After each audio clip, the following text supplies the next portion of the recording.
Армысыздар, құрметті менің студенттерім, құрметті оқушыларым, құрметті достарым, амансыздар ма? Осыған дейінгі сабақтарда дауысқа арналған жаттығуларды жасадық, дикцияға арналған жаттығуларды жасадық, харизма мен эмоцияның нақты не екенін түсіндік және де оны қалай шығару керектігін түсіндік. Әріптеріңіз әлі таза болмаса, бүгінгі сабақта сол бір әріптеріңізге қатты күш салатын боламыз. Егерде осы бір сабақ барысында менің ағай тілім р деген әріпке келмейтін еді, ағай мен с деген әріпті ұмытып қала берем, ағай мен с мен з-ның орнын шатастырып ала берем, ағай мен неғып ың деген әріпті айта алмайым деген секілді сұрақтарыңыз болса, осы сабақта соның барлығында шешімін айтамыз. Одан кейін әрине дауыстағы белгілі бір әріптерді, сөздерді неге қатты айта алмаймыз, соған да осы сабақта шешімін табатын боламыз. Одан кейін мына дүние бар. Сыпылдаймыз да ортаға шығып алған кезде. Слишком тез сөйлейміз. Вот сол бір именно тез сөйлеу дейтін әдеттен арылу үшін бүгін адамның миына кіріп шықпайтын техникамен бөлісетін болам. Бүге жүгесіне дейін қараңыз және де соны орындаңыз. Сізге былай деп айтайыншы, кекештікпен келген кісі менің осы бір техникамды қолдану арқылы, яғни өзім ойлап тапқан осы бір техниканы қолдану арқылы бір сағаттың ішінде азамат есімді оқушым өз бойындағы кекештігінен айырылды. Арылды, нақтырақ айтқанда. Бойында Таразға барам деп айтатын, нақтырақ айтқанда, кекештен айтатын да. Немесе Бауыржан деген есімді Бауыржан жақтың. Яғни датауы тұтығып сөйлегеннен ол қатты қиналған. 28 жыл бойы. Сол бойындағы 28 жыл бойғы кекештігі бір сағаттың ішінде кетті. Ол осы бір техниканың арқасында. Өзіңізге мақсат етіп, бір қазақ тіліндегі кітапты алып алыңыз сабақ барысында. Мейлі бизнес тақырыбындағы, мейлі психология тақырыбындағы, мейлі әдебиетке қатысты қазақ тіліндегі кітапты алып алсаңыз жақсы болатын еді. Өйткені сол кітап сізге сабақ барысында қатты қажет болады. Енді біріншіден әріптерге мән берейікші. Мен экранның жанында бірден не шығарып қойдым, әріптерді шығарып қойдым. Нақтырақ айтқанда, бір-біріне жалғанған әріптер. Соны біз кезегімен оқып шығуымыз керекпіз. Мен енді телефоннан оқып отырмын. Әрине маған сіздерді секілді мына жазулар маған бірден көрінбейді. Так, алғашқы жолды бірінші дауыстап оқып шығайық. Яғни жерде әдетте менде әріптерді жазып қойған болатын. Байқасақ, дауысты дыбыстар тұр. Бірінші и, а, о, у, әріптерді қалай айттым? Аузымды жауып айттым ба, или ашып айттым ба? Просто мән беріңіздерші. Мен и, а, о, у, деп айтқан жоқпын. Изу екі жаққа қарай тартылды. Астыңғы жақ алдыға қарай шықты. Экскаваторда. Ауыз толық ашылды. А деген әріпте. Айналайындарым, егер сіз әріпті таза айта алмайтын болсаңыз, жағыңызды ашыңыз. Азамат, мысалға да, ауыз ашылады. Ауыз дөңгеленеді және де барынша созылып айтылады. Яғни дегенде уже кішкентай болып айтылады. Одан кейін үйректік секілді алдыға қарай ерінімізді шығарып аламыз да, бізде дикцияның жаттығуларында білесіздер, үйректік секілді алдыға қарай шығарып алып тұрып айналдырамыз ғой. Вот сол кезде сіздің ерініңіз алдыға қарай шығу керек максимально. Вот сол нәрсе деген жаттығу. Әріп, то есть. Сосын екі жаққа екі тартылады. Ыбырай Алтынсарин. Ыбырай Алтынсарин. Мысалға да, әріптер таза естілтеген сендемін. Одан ары қарай көштік. Енді дауыссыз дыбыстарға осы дауысты дыбыстарды қосатын болсақ қалай болады? Бірінші жолды дауыстап оқып шығамын. Әрбір әріпті таза етіп. Пыти, пыте, пыта, пыто, пыту, пыты. Әріптерін таза шықты ма, или таза шыққан жоқ па? Сіз қайталап көріңізші, қалай шығады екен? Яғни, мүмкін сіз пти, пте, пта, пто, пту, пты деп оқи салған шығарсыз. Олай болмайды.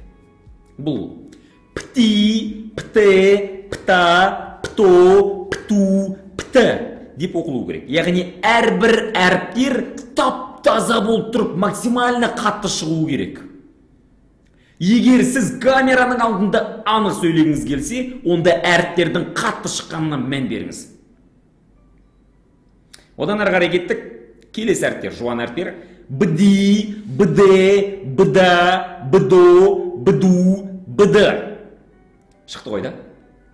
Оқып көріңіз. Келесі әріптер, екеуін қосамыз.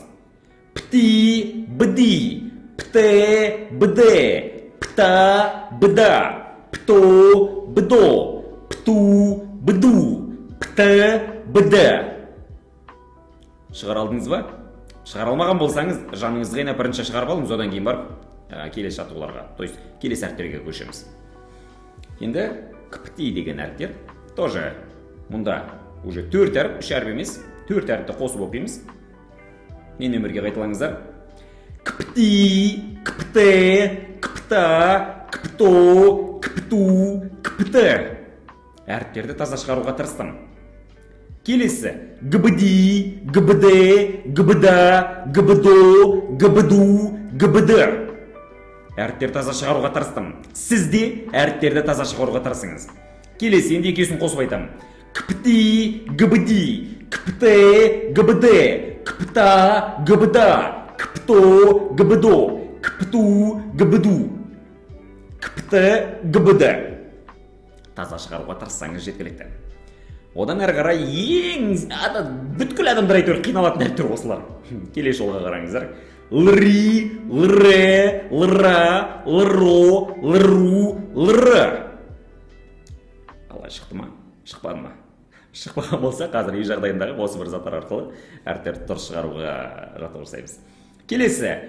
Ырли, ырле, ырла, ырло, ырлу, ырлы. Шығар алдыңыз ба?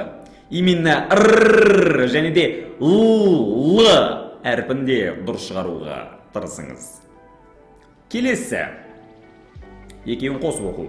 Лри, ырли, лре, ырле, лра, ырла, лро, ырло, лру, ырлу, лры, ырлы. Әріптер таза шықты ма? Қараңыз. И таза шығаруға тырысыңыз шамаңыз келгенше. Енді әрмен қарай, тоже сықырып шығатын әріптер, тоже қиын әріптер негізінде. Кеттік.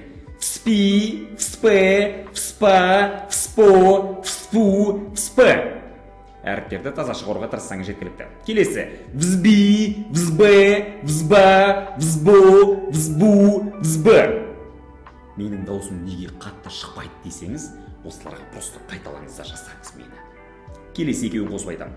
Вспи, взби, вспе, взбе, вспа, взба, вспо, взбо, вспу, взбу, вспы, взбы. Шығар алдыңыз деген сенімдемін. Келесі ең қиын әріптер, прям максимально бүткіл адамдар қиналатын әріптердің тағы да біреуі шстри. Шстри деген сөздерден қиналады. То есть әріптерден қиналады. Кетіп қосып оқимыз. Шстри, шстре, шстра, шстро, шстру, шстры. Шығаруға тырысыңыз тағы да. Шстри, шстре, шстра, шстро, шстру, шстры. Келесі. Жизадри, жизадре, жизадра, жизадро, жизадру, жизадры.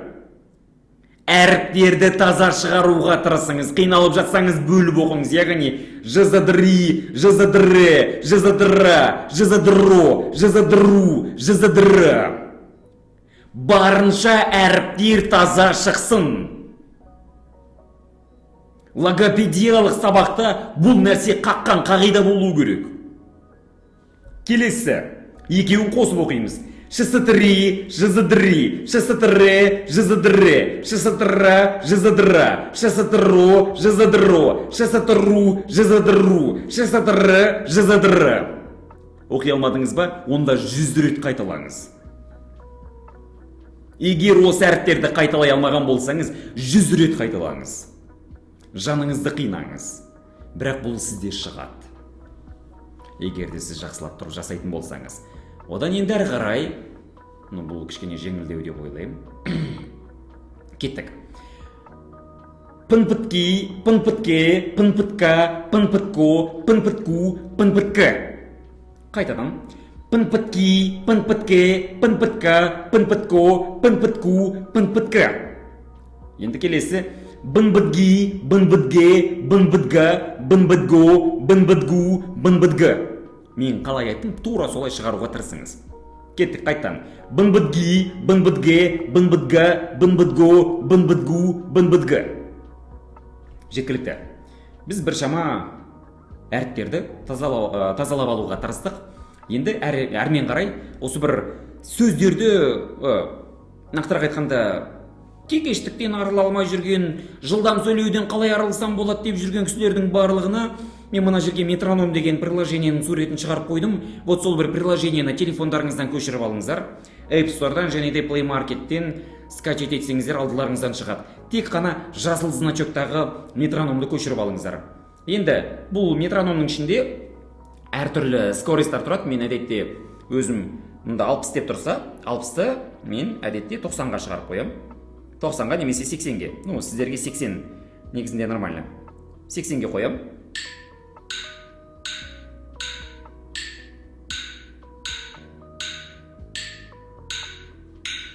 Енді осы звукпен мен сөздерді буынға бөліп айтам.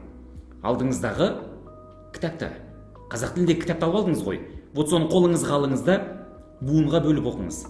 Мысалға, мен қазір осыны қосып қойып, белгілі бір телефоннан онлайн форматтағы кітапты шығарып аламын да соны дауыстап оқимын. Кеттім, оқимын. И сіздерде телефондарыңыздың көшіріп алып, оқуға тырысыңыздар. Яғни осы сабақтан кейін бірден соны сынап көріңіз. Мысалға былай.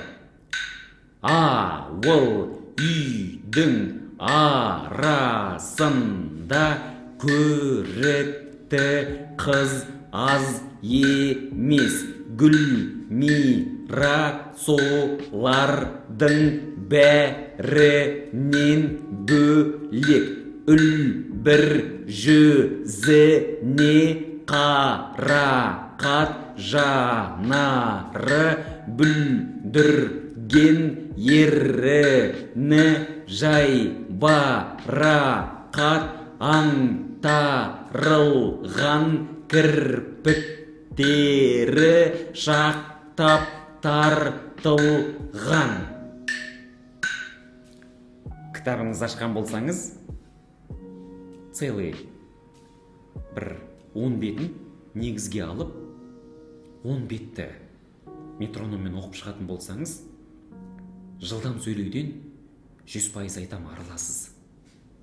Егерде 10 бет аздық етеді десеңіз, целый кітап неше бет? 200 бет па? Онда 200 бетті дауыстап оқып шығыңыз. 100% бойыңыздағы жаңағы жылдам сөйлеу дейтін әдеттен арыласыз. Кекештік дейтін дүниеден арылатын боласыз. Неге өйткені сіз бұл жерде тоқтауға мүмкіндік бермейді сізге метроном. Команда беріп тұрады артыңыздан сигнал. Артыңыздан ұрғылап жатарда сіз тоқтай алмайсыз уже. Неге мынау сізге сигнал беріп тұр? Оқы дейді. Тоқтауға мүмкіндік жоқ. Ал тұтығу мен кекештенудегі басты кедергі не? Тоқтап қалу ғой. Вот сол тоқтап қалудың шешімін тауып беруге осы бір приложение қатты көмектеседі. Енді әрмен қарай көшейік. Метрономды жақсылап тұрып үйреніп алдыңыздар деген сенімдемін. Әрмен қарай мен әріптерге қарай көшсем, үй жағдайында менің тілім р деген әріпті слабый шығарады және де шығара алмай қалады деген секілді нелерді айтады оқырмандарым. Үй жағдайында қасық бар ғой да үйіңізде? Қасық бар. Ручка бар ғой үйіңізде? Бұл да бар. Мүмкін фломастер тоже бұл да бар. Мүмкін клей бұл да бар. Егер де оқушы болсаңыз, әрине үйіңізде клей жетеді деген ойдам. Біз бұл заттардың барлығында не істейміз? Тілімізбен ойнаймыз. Тіліміздің жынына тиеміз, тіліміздің қытығына тиеміз. Біздің бала кезімізде бізге таңдай тартуға мүмкіндік берген жоқ. Ата-анамыз, ұрысты. Өй, таңдайың тартпа оңбаған, жаман болады деп шығады, бірақ не үшін жаман екенін өздері түсінбейді. Енді соны кішкене негізге алып айтайын. біз бұны біреуден үйренбейміз, өз өзімізден шығарамыз. Неге өйткені біздің табиғатымыз сол нәрсені сұрайды. Ей, айналайын, сен әріптерді айтуың керексің, тіліңдегі таңдайың тарт деген секілді бізге мүмкіндіктерді беріп тұр біздің санамыз. Біз енді тарта бастаған кезде үйіміздегілер келеді, басымыздан салып қояды, тартпа деп. Кімді тыңдаймыз? Егер де өзіңізді тыңдайтын болсаңыз, әріптеріңіз таза болатын еді. А сіз біреуді тыңдау арқылы әріптеріңіз таза айта алмай қалдыңыз. Яғни бұл таңдай тарту деген тілдің астындағы қызыл етті максималды деңгейде көтеріп береді. И тілдің астындағы қызыл ет созылған кезде сіздің әріптеріңіздің барлығы да мұнтаздай таза шығады. Яғни ручканың бас жағын қойып қоямын да, осыны екі жаққа қарай былдырлап тұрып, жаңағындай тербетемін. Нәтижесінде мен да-да-да-да-да-да қайталап отырамын. И менде р деген әріптің ұшы шыға бастайды. Яғни